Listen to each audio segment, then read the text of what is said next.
لله وكفى وسلام على عباده الذين اصطفى أما بعد.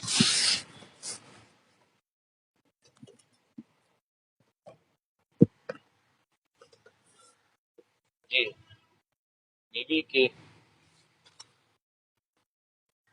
اچھا ہونے کے لیے 20 اصول بتائے تھے. جی، بیویوں کے لیے اس میں سے ایک تو کھانے کو ذکر و فکر کے ساتھ بنانا،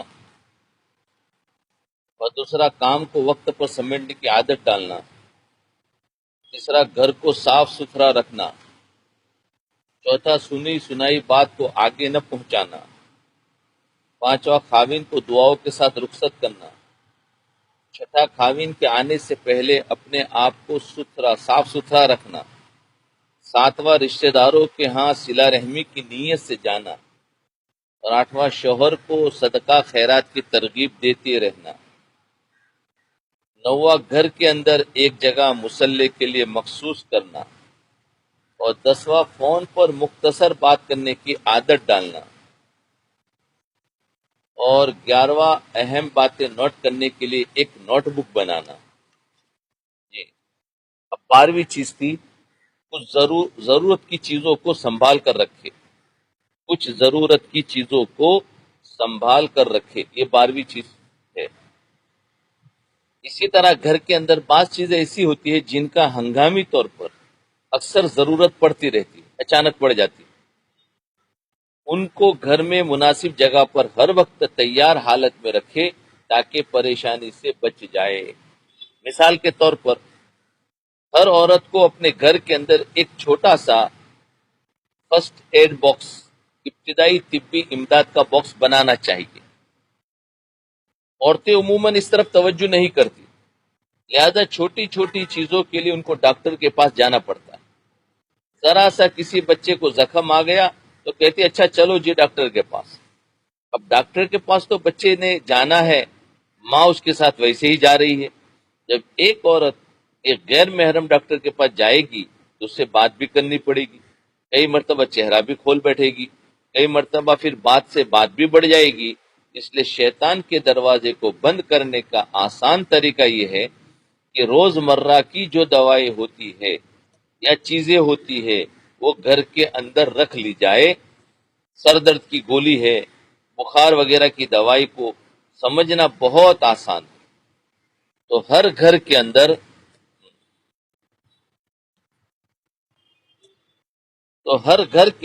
عورت اپنا ابتدائی طبی امداد کا باکس، یعنی دواؤں کا ایک باکس بنا لے. فرض کرے بچے کو کوئی چوٹ لگ سکتی ہے یا آپ کے ہاتھ جل سکتے ہیں، تو اگر گھر میں کریم رکھی ہوگی جو زخم پر لگانے کے لیے یا جلنے کی کیفیت میں لگانے کے لیے، تو جب زخم پر فوراً وہ چیز لگ جائے گی تو پھر اس کا نشان جسم پر نہیں رہے گا. ہوتا کیا ہے کہ بچہ جلا، یا فرض کرو خدا نخواستہ عورت کا ہاتھ جل گیا، اب ڈاکٹر کے پاس خاوند لے کر جائے گا، خاوند کا کام سے شام کو آئے گا. اب جب 4-5 گھنٹے زخم کو اسی طرح گزر گئے تو ڈاکٹر کے پاس جانے سے پہلے اتنا نقصان ہو چکا ہوتا ہے کہ زخموں کے نشان رہ جاتے ہیں. تو گھر کے اندر فرسٹ ایڈ کا کچھ انتظام ہونا چاہیے. یہ عورت کے لیے بنیادی اعتبار سے بھی اور دینی اعتبار سے بھی فائدہ کا سبب ہے. عورتوں کو کوشش کرنی چاہیے کہ مرد ڈاکٹروں کے پاس حتی الوسع جانے سے پرہیز کرے تاکہ اللہ تعالیٰ غیر محرم کے فتنے سے محفوظ فرمائے. اسی طرح یہ تو دواؤں کا باکس، اسی طرح چابیوں کی جگہ متعین کر لیجیے. اکثر جب کہیں جانے کا وقت ہوتا ہے تو چابیاں نہیں ملتی، چابیاں ڈھونڈ رہی ہوتی ہے، اور جب چابیاں کی نہیں ملتی تو خاوند کی چابی ٹائٹ کرتا ہے. جب وہ چابی نہیں ملتی تو دوسروں کی چابی ٹائٹ کرتے ہیں. تو تو خاوند ان کی چابی ٹائٹ کرتا ہے کہ تم نے کہاں رکھ دی، پھر جھگڑا بنتا ہے، پھر کہتے کہ مجھے ڈانٹ پڑ گئی، اس لیے نہیں سنبھال کر متعین جگہ پر رکھی. جی تو پھر تو ٹائٹ کرنا ہی پڑے گا نا. اسی طرح چھری بھی ایسی چیز ہے جس کی اکثر ضرورت پڑتی رہتی ہے، اسے بھی مخصوص جگہ پر رکھا کرے. پھل اور سبزی کاٹنے کے لیے الگ الگ چھری کا ہونا ضروری ہے، کیونکہ اگر بالفرض ایک چھری ہو اور اسی سے پیاز کاٹا ہو، تھوڑی دیر کے بعد اسی چھری سے سیب کاٹنا ہو، تو پیاز کا ذائقہ سیب میں شامل ہو جائے گا، وہ بد مزہ ہو جائے گا، بلکہ وہ کم بد مزہ ہوگا اور گھر کا ماحول زیادہ بد مزہ ہوگا. Jewellery box. جی جویلری باکس عورتوں کے پاس ہوتا ہے، اس کو بھی سنبھال کر رکھیے. اس قسم کی اہم چیزوں کے رکھنے کی ایک ضابطہ بنا دیجیے تاکہ آپ جس وقت چاہے آپ کو اسی وقت وہ چیز مہیا ہو سکے. آپ کی زندگی کے کئی سال جھگڑے ان چیزوں سے وابستہ ہوتے. تو جویلری باکس ہے، چابی رکھنے کی جگہ ہے، دواؤں کا باکس ہے. اگر آپ غور کرے گی تو ان چیزوں کی وجہ سے جو جھگڑے ہوتے ہیں وہ ختم ہو جائیں گے، اور اللہ تعالیٰ شیطان کو ان چیزوں کی وجہ سے گھر کا ماحول خراب کرنے کا موقع نہیں دیں گے. جی یہ 12ویں چیز تھی، کیا ہے کہ ضرورت کی چیزوں کو سنبھال کر رکھے. 13ویں چیز 13، کوئی ایسا کام نہ کرے جس وجہ سے خاوند کی نظروں سے گر جائے. 13ویں بات یہ ہے کہ بیوی کو ایسا کام نہ کرے جس کی وجہ سے خاوند کی نظر سے گر جائے، چاہے وہ مال سے متعلق ہو، چاہے وہ اخلاق سے متعلق ہو. اس لیے کہ وہی سہاگن جسے پیا چاہے. سارا جہاں عورت کا سجن بن جائے، عورت کو کیا فائدہ؟ ہاں، عورت کو کیا فائدہ اگر خاوند اس کا اپنا نہ بنا اور سارا جہاں اس کا اپنا بن گیا تو اس کو کوئی فائدہ نہیں. جی اس کی زندگی تو خاوند کے ساتھ وابستہ ہے، خاوند کی جگہ تو کوئی اور نہیں لے سکتا. اس لیے سارا جہاں ایک طرف اور اپنا خاوند ایک طرف. کوئی کام ایسا نہ کرے کہ جس کی وجہ سے آپ خاوند کی نظر سے گر جائے. گر کر انسان دوبارہ وہ مقام نہیں پا سکتا جو پہلے ہوا کرتا ہے. بیوی کو چاہیے کہ اپنے میاں کے مزاج کو پہچانے تاکہ گھر کے ماحول کو اچھا رکھ سکے. اپنے میاں کے سامنے سچ کی زندگی گزارے. بات کو بدل کر کرنا یا بات کو چھپا لینا یہ حقیقت میں جھوٹ ہوتا ہے. جی خاوند کے سامنے جب عورت نے خود ہی جھوٹ بولنے کی عادت ڈال لی تو پھر اس کی بے برکتی پوری زندگی میں پڑے گی. تکلیف اٹھا لینا ذلت کے اٹھا لینے سے بہتر ہے. یاد رکھیے انسان جتنی محنت اپنی خامی کو چھپانے کے لیے، اپنے عیب کو چھپانے کے لیے کرتا ہے، اس سے آدھی محنت کے ساتھ وہ عیب دور ہو سکتی. چھپانے کے لیے جتنی محنت کرتا ہے اس سے آدھی محنت کرے گا تو عیب دور ہو جائے گا. آپ کبھی بھی کوئی ایسا کام نہ کرے جس سے آپ کے میاں کے دل میں آپ کے بارے میں کوئی شک پیدا ہو. جی مثلا خاوند کو شک ہو کہ جھوٹ بولتی ہے، خاوند کو شک ہو کہ پیسے چھپا لیتی ہے، خاوند کو یہ شک ہو کہ جن لوگوں سے تعلق کو میں ناپسند کرتا ہوں یہ ان سے تعلق رکھتی ہے. اس قسم کا کوئی بھی شک خاوند کے دل میں پیدا مت ہونے دیجیے. اس لیے کہ جس دل میں شک جگہ بنا لے اس دل سے محبت رخصت ہو جاتی ہے. تو 13، ایسا کام نہ کرے جس سے خاوندوں کی نظر سے گر جائے، خاوند کی نظر سے گر جائے. ابھی 14 بچوں کے بارے میں اپنے خاوند سے مشورہ کرتی رہے. بچوں کے بارے میں بچوں کے بارے میں اپنے خاوند سے مشورہ کرتی رہے. جو چیز نوٹ کرے رات کو اپنے خاوند کو پوری رپورٹ دیا کرے تاکہ خاوند یہ نہ کہے کہ مجھے پہلے کیوں نہیں بتایا.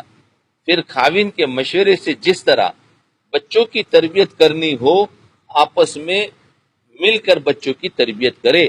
جب دونوں کا مشورہ شامل ہوگا تو اللہ تعالیٰ پھر ان کے بچوں کی تربیت بھی اچھی فرمائیں گے اور ان کو مصیبتوں سے محفوظ بھی فرمائیں گے. 15 خاوند کی ضرورت پوری کرنے میں کوئی تردد نہ کرے. 15ویں بات یہ ہے کہ خاوند کی ضرورت پوری کرنے میں اپنی تکلیف کی پرواہ نہ کرے. نبی علیہ السلام کی ایک حدیث پاک کا مفہوم ہے کہ اگر عورت کسی سواری پر سوار ہے اور اس کے خاوند نے اس کو کہا کہ مجھے آپ کی ضرورت ہے، تو وہ سواری سے نیچے اترے اور خاوند کی ضرورت پوری کرنے کے بعد پھر سواری پر سوار ہو۔ اس سے معلوم ہوا کہ نبی علیہ السلام نے بیویوں کو اس بات کا حکم دیا کہ وہ خاوند کی ضرورت پوری کرنے میں ٹال مٹول نہ کرے اور اپنی تکلیف کو بھی نہ دیکھے، چھوٹی موٹی تکلیف کا خیال نہ کرے، بلکہ یہ اجر کا کام ہے اور عورت کی ذمہ داری ہے، اللہ تعالی کی طرف سے اجر ملتا ہے۔ حدیث پاک میں آیا ہے کہ جب کوئی بیوی اپنے خاوند کی ضرورت کو پورا کرتی ہے اور غسل کرتی ہے تو غسل کے پانی کے ہر ہر قطرے کے بدلے اللہ تعالیٰ اس کے گناہوں کو معاف فرما دیتے۔ تو سوچئے کہ کتنے گناہ اللہ تعالیٰ نے اس ذریعے سے عورت کے معاف فرما دی۔ نبی علیہ السلام نے یہ بھی فرمایا کہ قرب قیامت کی علامت میں سے یہ علامت ہے کہ عورتیں صحت مند ہونے کے باوجود اپنے خاوندوں کی ضرورت پوری کرنے کے لیے ٹال مٹول سے کام لے گی۔ جی، ٹال مٹول سے کام لے گی۔ آج یہ شکایتیں اکثر ملتی ہے اور واقعی یہ قرب قیامت کی علامت ہے کہ عورتیں صحت مند بھی ہوتی ہے، وقت بھی ہوتا ہے، مگر خواہ مخواہ ٹال مٹول اس لیے کرتی ہے کہ خاوند کو اپنی اہمیت جتلا سکے، حالانکہ دوسری طرف مرد گناہ کا راستہ ڈھونڈ رہا ہوتا ہے، جس کو حلال کھانے کو نہیں ملے گا تو صاف ظاہر ہے کہ حرام کی طرف للچائی نظروں سے دیکھے گا۔ اس لیے نیک بیویاں اپنے خاوند کی ضرورت پوری کرنے میں چھوٹی موٹی تکلیف کی پرواہ نہیں کرتی۔ ہاں، خاوندوں کو بھی چاہیے کہ وہ بھی عورت کی ضرورت کا خیال رکھے اور اس کو زیادہ تکلیف میں نہ ڈالے، بلکہ یہ چیز تو محبت و پیار سے تعلق رکھتی ہے اور آپس میں افہام و تفہیم کے ساتھ اس کا تعلق ہے۔ جی، شوہر عورت کے لیے جنت کا دروازہ ہے۔ جی، نبی علیہ السلام نے فرمایا کہ عورت کے لیے شوہر جنت کا دروازہ ہے۔ حدیث پاک کا مفہوم ہے کہ جو عورت اس حالت میں مرے کہ اس نے فرائض کو پورا کیا، یعنی فرض نمازیں پڑھی، پردے کا خیال رکھا، فرضوں کو پورا کیا اور اپنے خاوند کو خوش رکھا، اس کے مرتے ہی اللہ تعالیٰ اس کے لیے جنت کا دروازہ کھول دے۔ دیکھو کیا فرمایا، یعنی فرضوں کو پورا کر رہی عورت اپنے شوہر کے، عورت کے لیے شوہر جنت کا دروازہ ہے۔ کیسے؟ جو عورت اس حالت میں مری کہ اس نے فرائض کو پورا کیا، یعنی فرض نمازیں، فرض پردہ، جتنے فرائض ہے ان کو پورا کیا۔ دیکھو یہ نوافل کا ذکر نہیں ہے، ان کو پورا کیا اور اس کے علاوہ اپنے خاوند کے خوش ہونے کا خیال رکھا، تو اس کو مرتے ہی اللہ تعالیٰ اس کے لیے جنت کا دروازہ کھول دے۔ تو عورت کے لیے میں بتا رہا تھا جنت میں جانا شارٹ کٹ راستہ ہے، لیکن اس نے لمبا راستہ لے لیا۔ کیا کر دیا؟ نوافل کا، ذکر و اذکار کا، پتہ نہیں کیا کیا پڑھنے کا راستہ لے لیا اور شوہر کو خوش رکھنا تھا اس کو چھوڑ دیا، جس کی وجہ سے ان کے لیے جنت مہنگی ہو گئی، حالانکہ ان کے لیے جنت بہت سستی تھی۔ تو یاد رکھے فرائض کے بعد سب سے بڑا فرض یہ ہے کہ شوہر کو خوش رکھنا ہے۔ اب اگر وہ آفس پہ جا رہا ہے، سارے کام چھوڑو، اس کی تیاری کر کے اس کو بھیج دو، پھر اپنے کام کرو۔ اور آفس سے آ گیا، سارے کام چھوڑو، اس کو آتے ہی پہلے سلام دعا کر کے پھر اپنے کام میں لگ جاؤ۔ تو یہ کام ہے، اس کے مرتے ہی اللہ تعالیٰ اس کے لیے جنت کا دروازہ کھول دے۔ محدثین نے فرمایا کہ خاوند عورت کے لیے جنت کا دروازہ ہے، خاوند کا خوش ہونا دروازے کا کھل جانا ہے اور خاوند کا ناراض ہونا دروازے کا بند ہو جانا ہے۔ اس لیے نبی علیہ السلام نے فرمایا کہ اگر کسی غیر اللہ کو سجدہ کرنے کی اجازت ہوتی تو میں بیوی کو حکم دیتا کہ اپنے خاوند کو سجدہ کیا کرے۔ تو دیکھو یہ شیطان اور نفس کا وہ ہوتا ہے دھوکہ کہ وہ تمہیں اعمال کا بہانہ بنا کر شوہر کے ساتھ ناراض کرا دیتا ہے، یہ اس کا بہانہ ہوتا ہے۔ اس لیے یاد رکھے کہ ہمیشہ ہاں اللہ کا جو فرض حکم ہے وہ پورا کرنا ہے، اس کے بعد اپنے شوہر کو خوش رکھنے کی کوشش کرنا۔ جب یہ حدیث پڑھتے ہیں اور دوسری طرف ہم کبھی یہ سنتے ہیں کہ ایک عورت عالمہ ہے، حافظہ ہے، قاریہ ہے، اور پھر اپنے خاوند سے الجھتی ہے، تو سچی بات ہے کہ کئی مرتبہ تو کانپ اٹھتے ہیں کہ اس عورت نے پھر دین کو کیا سمجھا ہے، کچھ بھی نہیں سمجھا۔ نبی علیہ السلام تو فرماتے ہیں کہ اگر اجازت ہوتی تو بیوی کو حکم دیتا کہ اپنے خاوند کو سجدہ کرے، اور اب اس میں یہ تو نہیں کہا کہ نیک خاوند کو سجدہ کرے، اور اگر خاوند نیک نہ ہو تو سجدہ نہ کرے، نہیں، خاوند کو سجدہ کرے، بس یہ فرمایا۔ لہذا خاوند نیک ہو یا بد ہو، عورت کو چاہیے کہ اس کی خادمہ بن کر رہے۔ اللہ نے اس کو خادمہ بنایا ہے، اس خدمت کے عوض اللہ تعالیٰ اس کو اپنا قرب عطا فرمائیں گے۔ اس لیے اپنے خاوند کی خدمت کو اپنا اعزاز سمجھے، اپنی عزت سمجھے، اور خاوند کو خوش رکھیے۔ خاوند کو خوش رکھنا عورت کے لیے بہت آسان ہوتا ہے۔ مخلص عورت کا خاوند اس سے ویسے ہی خوش ہوتا ہے۔ جو عورت خاوند کی بات مان لیتی ہے، خاوند اس کی بڑی بڑی غلطیوں کو معاف کر دیا کرتا ہے۔ اس لیے خاوند کو خوش رکھنا جنت کے دروازے کو کھولنا ہے، اور خاوند کو ناراض کرنا جنت کے دروازے کو بند کرنا ہے۔ یہ بات بہت بھاری ہے سب کے لیے۔ بیویوں کے لیے یہ بات بہت بھاری ہوتی ہے، کیونکہ جس میں زیادہ مجاہدہ ہے اسی میں زیادہ اجر بھی ہے، کیونکہ یہ پورا نفس کے خلاف ہوتا ہے۔ ہم نے اپنے علماء سے کتابوں میں بات پڑھی ہے، فرمایا گیا ہے کہ اگر کسی کا خاوند بغیر کسی وجہ سے اس سے ناراض ہو جائے، تب بھی بیوی کا حق بنتا ہے کہ وہ اپنے خاوند کو منانے کی کوشش کرے، بغیر کسی وجہ سے بھی ناراض ہو تو بھی منانے۔ توجہ فرمائے کہ اگر کسی کا خاوند بغیر وجہ سے اس سے ناراض ہو جائے، تب بھی شریعت کا حکم ہے کہ بیوی کا حق بنتا ہے کہ وہ اپنے خاوند کو منانے کی کوشش کرے۔ اور آج تو کہتی ہے کہ نہیں، اگر یہ بات اس نے میری نہ مانی تو میں نے اس سے بولنا ہی نہیں ہے۔ اور گھر کے اندر پھر جھگڑا فساد ہوتا ہے۔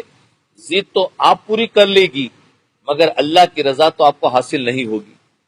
ضد تو آپ پوری کر لیں گے، مگر اللہ کی رضا تو آپ کو حاصل نہیں ہوگی۔ اس لیے بات ذہن میں رکھیے۔ جی، تو کون سا ایک کیا تھا؟ 15ویں چیز، خاوند کی ضرورت پوری کرنے میں تردد نہ کرے، یعنی ہر کام میں اس کو مقدم رکھے۔ اور 16ویں چیز، 16 نمبر، خاوند کو پریشانی کے وقت تسلی دے۔ 16واں پوائنٹ یہ ہے کہ خاوند کو پریشانی کے وقت میں تسلی دیا کرے۔ یہ صحابیات کی سنت ہے۔ جیسے نبی علیہ السلام پہلی وحی کے بعد جب پہلی وحی اتری ہے نبی پر، تو فرمایا زملونی زملونی کہتے ہوئے گھر تشریف لائے تھے، تو خدیجۃ الکبریٰ رضی اللہ عنہا نے ان کو تسلی دی تھی، بلکہ آپ نے فرمایا تھا کہ خشیت علی نفسی، مجھے اپنی جان کا خطرہ ہے۔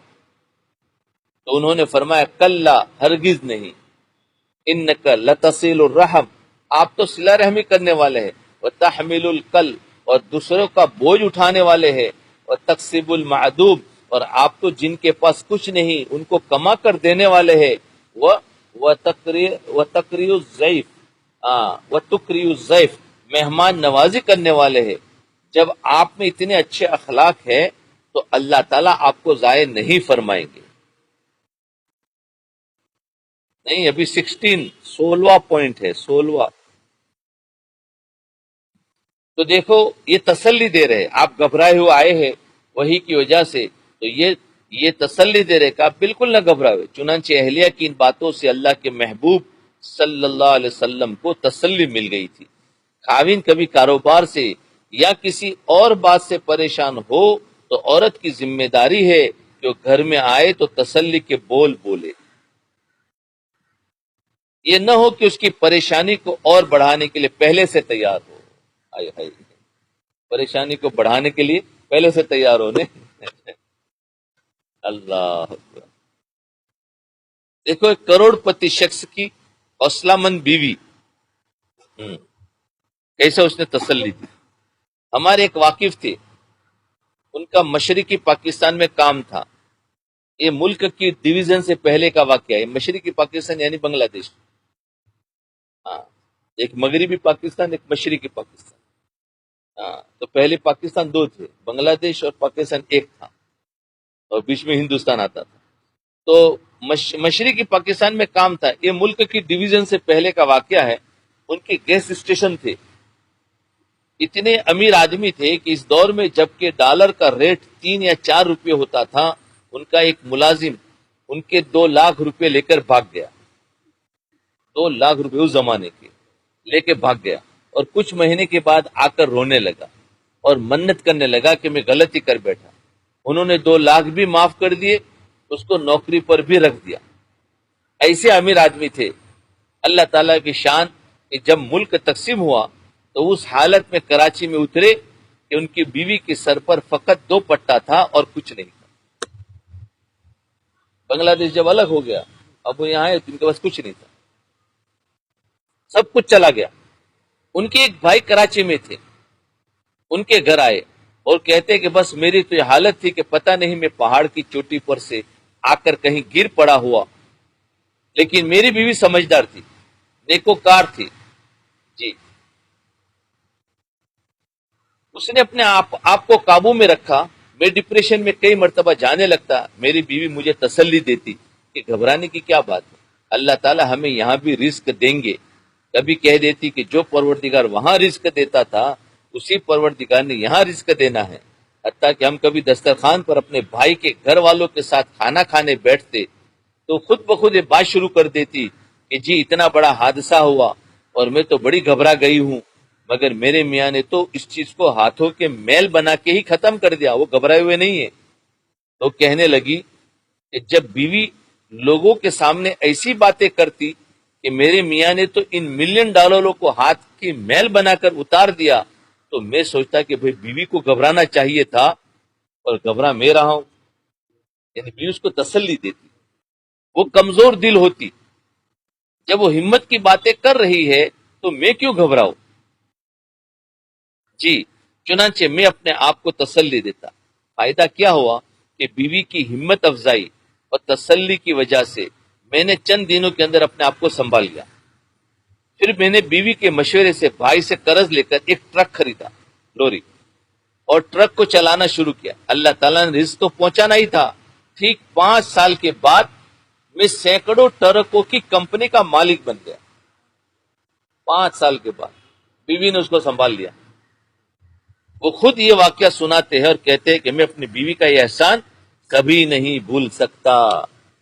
دیکھو بیوی، اور اگر بیوی کوئی دنیا دار ہوتی تو ہاں ہم کو تو یہ چاہیے وہ چاہیے، مجھے چھوڑ دو، یہ چلا جاتا. ارے کیا ہے بھائی، جہاں مال والا تھا اس وقت تم نے ساتھ دیا، اب اچانک غریبی آ گئی تو اب بھی ساتھ دو. تو اس نے بہت ساتھ دیا. اس نے اس پریشانی کے وقت میرے دل کو کتنی تسلی دی. یہ نیک بیویاں اپنے خاوندوں کو پریشانیوں کے وقت میں تسلیاں دیتی ہے، اور جن کو دین کی تعلیم نہیں ہوتی وہ پریشان بندے کی پریشانی میں اور اضافہ کرتی ہے. تو 16 نمبر کیا ہے کہ خاوند کو پریشانی کے وقت تسلی دے. 17، غلطی کو مان لینے میں عظمت ہے اور خاموشی میں عافیت ہے. غلطی ہو تو مان لینا چاہیے. غلطی کو مان لینا عظمت ہے، بہت بڑی بات ہے. اگر کوئی ایسی بات ہے کہ خاوند کہہ رہا ہے کہ تمہاری غلطی ہے تو اتنا ہی کہہ دے کہ ہاں میری غلطی ہے. اس سے کیا ہو جائے گا، بلکہ بات نہیں وہ ایسا تھا ویسا اسٹوریاں بنائے گی. اسٹوریاں کیوں بناتے ہو، ہاں کہہ دو میری غلطی بس. اس سے کیا ہو جائے گا، غلطی کو تسلیم کر لینے میں عزت ہوتی. یہ حد تک نہیں ہوا کرتی، یعنی بے عزتی نہیں ہوا کرتی. خاوند ہی ہے نا، خاوند کے سامنے ہی آپ کہہ رہی ہے کہ جی غلطی ہو گئی تو کیا ہوا. یا اگر خاوند نے کوئی بات کر دی تو آپ اس کے جواب میں فوراً بولنے کی عادت نہ ڈالے. ترکی بترکی جواب دینا گھروں کے اجڑنے کا ذریعہ بن جاتا ہے. یعنی اس نے بولا تم بھی اس پر بولو تو یہ گھر اجڑ جاتے ہیں. یاد رکھنا چپ رہنا بھی ایک جواب ہے. اس نے غصے ہو گئے، ڈانٹ دیا، آپ چپ رہو. چپ رہنا بھی ایک جواب ہے. یہ بات ذرا دل پر لکھ لے. عورتیں اس بات کو ذرا تسلی سے سنیں، ذرا دھیان سے سنیں، ان کے لیے بہت ہارڈ بات ہے. بولے چپ رہنا، اس بات کو ذرا تسلی سے سنیں کہ چپ رہنا بھی ایک جواب ہوتا ہے. کئی مقامات پر خاوند کی بات سننے کے چپ رہنا، اس سے خاوند کو اس کا جواب مل جاتا ہے. بعض مرتبہ الفاظ کی بجائے خاموشی میں زیادہ وضاحت ہوتی ہے. جب خاموشی اور اعتراف کی بجائے دفاع شروع کرو گے، آپ اس کو جواب دینا شروع ہو جائے تو یہ سمجھیے کہ جنگ کا الارم بج گیا. جواب دوں گے تو جنگ کا الارم بج گیا، جنگ چھڑ لی. ہاں، جنگ چھڑ لی ہے یہ تو. ہاں، ایک میاں بیوی میں اکثر جھگڑا ہوتا تھا، اور ہوتا بھی اس طرح کہ خاوند جب گھر آتا، وہ آتے ہی کہتا یہ کیوں ہوا اور وہ کیوں ہوا، اور بیوی آگے سے جواب دینے لگ جاتی، اور اسی وقت سے جھگڑا شروع ہو جاتا. چنانچہ بیوی کسی اللہ والے کے پاس گئی کہ جی گھر میں جھگڑا بہت ہوتا ہے، کوئی تعویذ دے دے. تو انہوں نے پانی دم کر کے دے دیا، پانی دم کر کے دے دیا، اور کہا کہ جب تمہارا میاں گھر میں داخل ہو تو اس پانی کو 5-10 منٹ تک منہ میں رکھنا. آپ اس وقت ایک گھونٹ رکھ دینا، منہ میں رکھنا، انشاءاللہ جھگڑا نہیں ہوگا. اب وہ جب بھی آتا، بیوی پانی کا گھونٹ بھر کر منہ میں رکھ لیتی، اور خاوند کا 5-10 منٹ میں غصہ اتر جاتا. پھر خاوند پیار کے موڑ میں آ جاتا، اور میاں بیوی کی اچھی زندگی گزرتی. چنانچہ دم شدہ پانی نے گھر کے جھگڑوں کو ختم کر دیا. عجیب، یہ دیکھو حکمت کی باتیں ہیں. ہاں، اب اس نے سوچا کہ ہاں اللہ والے نے پڑھ کے تو کچھ ہوگا، جب بھی تو منہ میں رکھنا ہوگا. وہ اصل میں اس کی زبان کو بند کرنا تھا. تو کیا ہے 17ویں غلطی، اپنی غلطی کو مان لینا. عظمت ہے، عزت ہے، اور خاموشی میں عافیت ہے، یا خاموش رہے. 18 کا پوائنٹ، اپنے دل کا غم فقط اللہ کے آگے بیان کرے. اپنے دل کا غم اللہ کے آگے بیان کرے.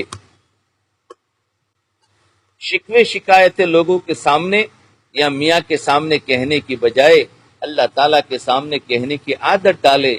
مطلب یہ ہے کہ جب عبادت کرنے کا موقع ملے تو دعا لمبی کرنے کی عادت ڈالے. دل کا جو غم اور بڑاس ہے وہ فون پر سہیلیوں کو بتانے کے بجائے یا میاں کو بتانے کے بجائے اپنے رب کے سامنے کھولے. جب آپ اپنے دل کے غم اور دکھ اپنے رب کو بتانا شروع کرے گی تو آپ کا پروردگار آپ کے دل کے غموں کو دور فرما دے گا. اس سے آپ کو دعا کی لذت بھی نصیب ہو جائے گی، اور آپ کے دل کو تسلی بھی مل جائے گی، اور پھر آپ کو قضا کے اوپر صبر بھی نصیب ہوگا، جو فیصلہ ہوگا. اور آپ کے دل میں بات ہوگی کہ اللہ تعالیٰ مجھے جیسے حال میں رکھے میں اپنے رب سے راضی ہوں. نہ تو ہجر اچھا نہ وصال اچھا ہے، یار جس میں حال میں رکھے وہی حال اچھا ہے. اللہ تعالیٰ جس حال میں رکھے اس حال میں اللہ تعالیٰ کا شکر ادا کرتی رہے. یہ 18واں پوائنٹ ہے. جی 19واں، خاوند کے قرابت داروں سے اچھا سلوک کرے. خاوند کے قرابت داروں سے، رشتہ داروں سے اچھا سلوک رکھے، اس لیے کہ الدین النصیحہ، دین سراسر خیر خواہی ہے. اور خیر خواہی کا تقاضا ہے کہ خاوند کے ماں باپ، بہنیں، جو بھی لوگ ہیں ان کے ساتھ آپ شرعی اعتبار سے پیار کا تعلق رکھے، تاکہ اس وجہ سے درمیان میں کوئی جھگڑے نہ پیدا ہو سکے. اس کو اپنی ذمہ داری سمجھے، پھر دیکھنا اس کی وجہ سے اللہ تعالیٰ کی طرف سے کتنی برکتیں آئے گی. پھر دیکھنا کتنی برکتیں آئے گی. خاوند کے قرابت داروں سے اگر آپ جھگڑے چھیڑیں گی تو سمجھ لے کہ میں خود اپنے خاوند سے جھگڑے چھیڑ رہی ہوں. جو کچھ بھی ہو، ماں ہوتی ہے، ماں ہوتی ہے، بہن ہوتی ہے، بھائی ہوتا ہے. خاوند آپ کو حق پہ سمجھتے ہوئے وقتی طور پر آپ کی بات مان بھی لے گا، پھر بھی وہ اس چیز کو دل سے برا سمجھے گا کہ اس نے میرے قریب والوں کی برائی کیوں کی. تو ایک اصول بنا لے کہ خاوند کے قرابت داروں سے ہمیشہ اچھا سلوک رکھے، اس لیے کہ خاوند کے قریبی ہے. جب خاوند ان کو قریب سمجھتا ہے تو آپ بھی ان کو قریب سمجھے، یہ چیز اجر کا باعث بن جائے گی. کسی کے خاطر کسی کا لحاظ کرنا پڑتا ہے، جیسے بیٹی کے خاطر داماد کا لحاظ کرنا پڑتا ہے. کہتے ہیں نا کہ جس کو بیٹی دے اس کو پھر میاں کہنا پڑتا ہے، میاں. تو داماد کا لحاظ زیادہ کرنا پڑتا ہے. کس لیے؟ بیٹی کی وجہ سے. اور داماد کا لفظ ایسا ہے کہ اس کو سیدھا پڑھو تو بھی داماد، اور اس کو الٹا پڑھو تو بھی داماد، یعنی اس کو رائٹ سے پڑھنا شروع کرے تب بھی وہ داماد بنتا ہے، اور اگر لیفٹ سے پڑھنا شروع کرے تب بھی یہ لفظ داماد بنتا ہے. تو داماد الٹا ہو یا سیدھا ہو وہ داماد ہی ہوتا ہے. اسی طرح ایک لفظ نادان ہے، اس کو بھی سیدھا پڑھے تو بھی نادان اور الٹا پڑھے تو بھی نادان. تو داماد اور نادان ایک جیسی ہی ہوتے ہیں. لہذا انسان بیٹی کی وجہ سے کتنی غلطیاں اس کی برداشت کر جاتا ہے، اسی طرح عورت کو چاہیے کہ اپنے خاوند کی وجہ سے خاوند کے قرابت داروں کی غلطیوں کو معاف کر دے.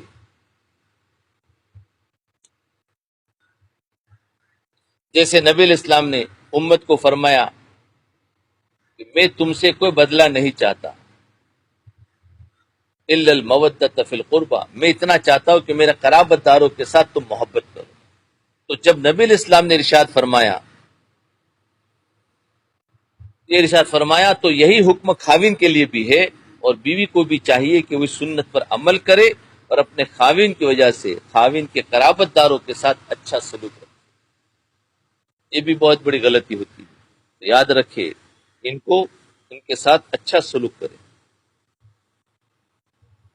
اب 20واں نمبر، اگر خالق کی نافرمانی ہوتی ہو تو مخلوق کی اطاعت نہ کرے. 20ویں چیز شریعت کی پیروی ہے. لا طاعت لمخلوق فی معصیت الخالق، خالق کی معصیت میں مخلوق کی کوئی پیروی نہیں. حتیٰ کہ اگر خاوند بھی کوئی ایسا کام کہے جو اللہ تعالیٰ کی نافرمانی میں داخل ہو تو ہرگز بات نہ مانے. مثلا اگر خاوند کہے کہ پردہ اتار دو تو پردہ ہرگز نہیں اتارنا. ہاں، خاوند کو کیسے سمجھانا ہے اس کے لیے آپ اللہ والوں سے مشورہ کریں، علماء سے رجوع کرے، مگر کوئی کام خلاف شریعت نہیں کرنا چاہیے. ماں باپ ہو چاہے کوئی اور ہو، لا طاعت لمخلوق فی معصیت الخالق. کئی مرتبہ عورتیں کہتی جی بس اس نے مجھے دھوکہ دے دیا اور میں نے کہا چلو میں تو یہ نہ کروں وہ نہ کروں. نہیں، خلاف شریعت کام میں کسی کی کوئی پرواہ نہیں، خلاف شریعت کام میں کسی کی کوئی پرواہ نہیں، خلاف شریعت کام میں کسی کا دل ٹوٹنے کی کوئی پرواہ نہیں. آپ اللہ تعالیٰ کو راضی کیجئے، اللہ تعالیٰ لوگوں کے دلوں کو خود راضی فرما دیں گے.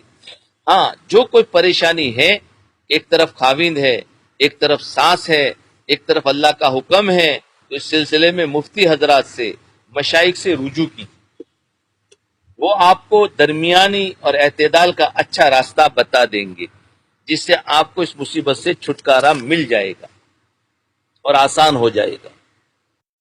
جی، اپنے میاں کو کسی نہ کسی صاحب نسبت شیخ کے ساتھ منسلک کرانے کی کوشش کی. اپنے شوہروں کو کسی صاحب نسبت شیخ کے ساتھ ہمیشہ ملانے کی کوشش کیجیے. اپنے بچوں کو، اپنے شوہر کو، اپنے گھروں کے لوگوں کو کسی نہ کسی صاحب نسبت کے ساتھ جہاں آپ کا دل ٹکتا ہو، جہاں یعنی آپ کا دل مانتا ہو، جہاں آپ کی طبیعت لگتی ہو، جہاں دل کے اندر محبت ہو، عقیدت ہو، اپنے گھر کے مردوں کو کسی نہ کسی شیخ کے ساتھ منسلک رکھیے. اس کا یہ فائدہ ہوگا کہ شیخ کی نسبت سے آپ کا میاں ایک تو نیکی پر رہے گا، گناہوں سے بچے گا، اور دوسرا یہ کہ اگر وہ آپ کے حقوق پورے نہیں کر رہا ہے تو کم از کم دنیا میں کوئی تو ایسا ہوگا جو آپ کے میاں کو حقوق پورے کرنے کی نصیحت کر سکے گا. جی، نصیحت کر سکے گا. ہم نے دیکھا کہ یہ بات کئی مرتبہ اجڑتے گھروں کو آباد ہونے کا سبب بن جاتی ہے. لہذا دین کے لیے آپ خود بھی ہر وقت کمر بستہ رہیے، اپنے بچوں کو، اپنے میاں کو دین کے ساتھ منسلک رکھیے، بالخصوص کسی صاحب نسبت شیخ کے ساتھ منسلک رکھنے سے آپ شریعت کی حفاظت میں آ جائے گی اور آپ کی زندگی کی پریشانیاں ختم ہو جائے گی. یہ چند باتیں ہم نے آپ کو اس لیے سمجھائی، یہ چند باتیں ہم نے آپ کو اس لیے سمجھائی کہ یہی ساری شریعت نہیں بلکہ چند موٹی موٹی باتیں ہیں. ان کے علاوہ بھی بہت ساری باتیں آپ اللہ والوں سے سنیں گی.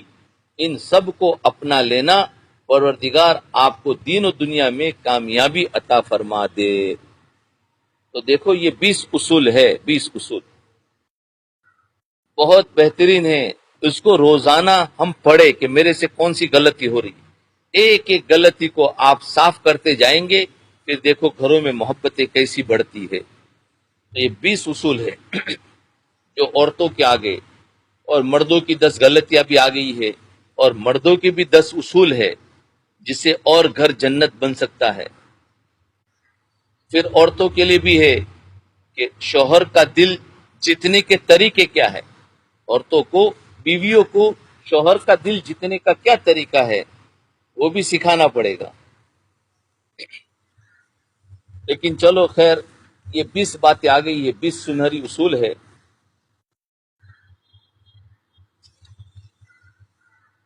تو کون کون سے ہے ذرا ایک بار پھر سے گنا دیتا ہوں تاکہ ہمیں یاد ہو جائے. ایک تو کھانے کو ذکر و فکر کے ساتھ پکائے، اور دوسرا ہے کام کو وقت پر سمیٹنے کی عادت ڈالے. تیسرا گھر کو صاف ستھرا رکھے. چوتھا سنی سنائی بات کو آگے بیان نہ کرے. پانچواں اپنے خاوند کو دعاؤں کے ساتھ رخصت کیا کرے. چھٹا شوہر کے آنے سے پہلے اپنے آپ کو صاف ستھرا کر لے. ساتواں رشتہ داروں کے یہاں صلہ رحمی کی نیت سے جائے. اور آٹھواں شوہر کو صدقہ خیرات کی ترغیب دیتی رہے. نواں گھر کے اندر ایک جگہ مصلی کے لیے مخصوص کر دے. دسواں فون پر مختصر بات کرنے کی عادت ڈالے. 11واں اہم باتیں نوٹ کرنے کے لیے ایک نوٹ بک بنا دے. 12واں کچھ ضرورت کی چیزوں کو سنبھال کر رکھے. 13واں کوئی ایسا کام نہ کرے جس سے خاوند کی نظروں سے گر جائے. 14واں بچوں کے بارے میں اپنے خاوند سے مشورہ کرتی رہے. 15واں خاوند کی ضرورت پوری کرنے میں تردد نہ کرے. 16واں خاوند کو پریشانی کے وقت تسلی دے. اور 17واں غلطی کو مان لینے میں اپنی عزت سمجھے اور خاموشی میں عافیت سمجھے. اور 18واں اپنے دل کا غم فقط اللہ کے آگے بیان کرے. اور 19واں خاوند کے قرابت داروں سے اچھا سلوک رکھے. اور 20واں اگر خالق کے اللہ کی نافرمانی ہوتی ہو تو پھر مخلوق کی اطاعت نہ کرے. اپنے شوہر کی بات کو نہ مانے لیکن جھگڑا نہ کرے، بلکہ کیا کرے، اللہ والوں سے رجوع کرے کہ میرا شوہر ایسا ایسا حکم دیتا ہے، میں کیا کروں. ایسا نہیں کہ بھائی میرا شوہر ہے مجھے تو اس کی بات ماننی ہے، اور آپ اس کی بات کو مان لے اور اللہ کے حکم کو توڑ دے تو بجائے محبت کے اور جھگڑا پیدا ہوگا، کیونکہ تم نے اللہ کے حکم کو توڑ دیا. ہاں، اللہ والوں سے رجوع کرے اور اللہ والے وہ آپ کو بتائیں گے طریقہ کیسے کرنا ہے. اس لیے چاہیے کہ اگر ایسے شوہر ہے تو ان شوہروں کو کسی اللہ والوں سے یعنی ملا دے، ان کی صحبت میں بٹھا دے، تو آہستہ آہستہ وہ بھی انشاءاللہ صحیح ہو جائیں گے.